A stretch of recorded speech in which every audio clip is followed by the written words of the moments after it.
The BFDI universe is home to a variety of locations, ranging from plain grass plains, ruins with ancient history, and, hell.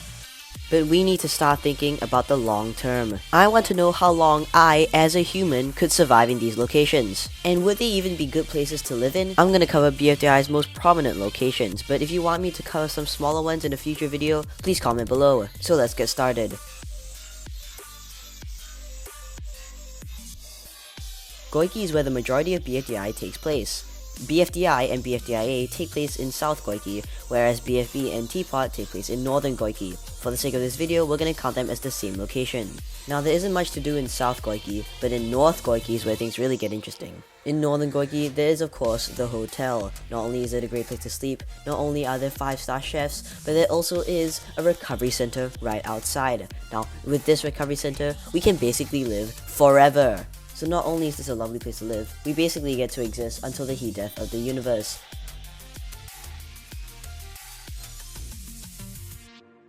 Yoyo Land is home to the Yoyo Berry, and I don't know about you, but that isn't very good for humans. Now, humans can last 30 days without food, but knowing me, I'd probably get desperate in about 3 days, and would try eat the Yoyo Berries, where I would instantly turn into metal and die.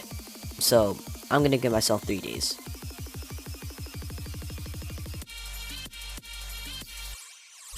Now with Yoyo City, that's a whole different thing. There are plenty of buildings, probably a lot of food as we can see with the superstore, and there are plenty of places to live. I think I could probably live a full lifetime. Now you might be thinking, I could live forever like in Goiki. However, the recovery center there got sucked up by a black hole, so I could only live like 80 years before I die.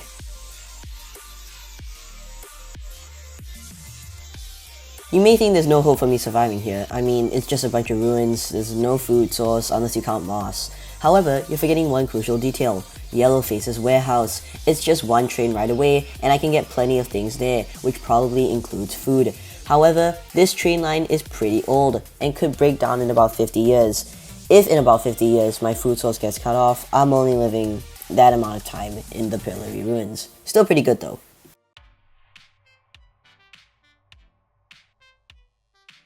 Assuming I don't go insane, the exit is the same story as Yoyo City. There's plenty of places to eat, and most likely a place to sleep. So I'm gonna give myself 80 years, a full lifetime.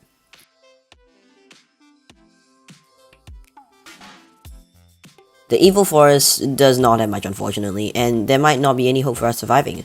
Although, since it's a forest, we can find some berries and stuff to keep us alive. However, unfortunately, the Evil Forest is still home to Evil Leafy, and we might get possessed, maybe within a day. So I'm gonna give myself less than a day to survive.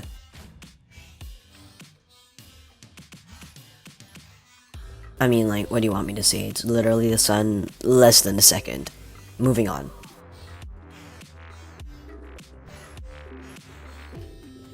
Same as the sun, but we're gonna survive maybe 15 seconds. Wow, a whole 14 seconds. We really won with this one.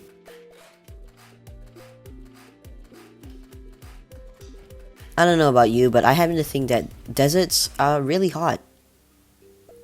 Anyway, there's no water here. It's really hot. We're not surviving for more than 2 days. So I'm gonna give myself 2 days to survive.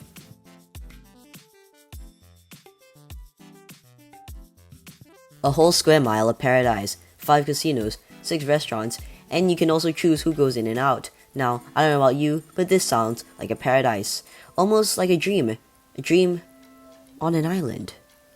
Since all our needs are accommodated for, we could probably live a full lifetime here, so I'm gonna give myself 80 years once again. That's all the locations I have for today. Thanks so much for watching. Please like and subscribe if you enjoyed the video, and comment below what other locations you want me to cover in the future.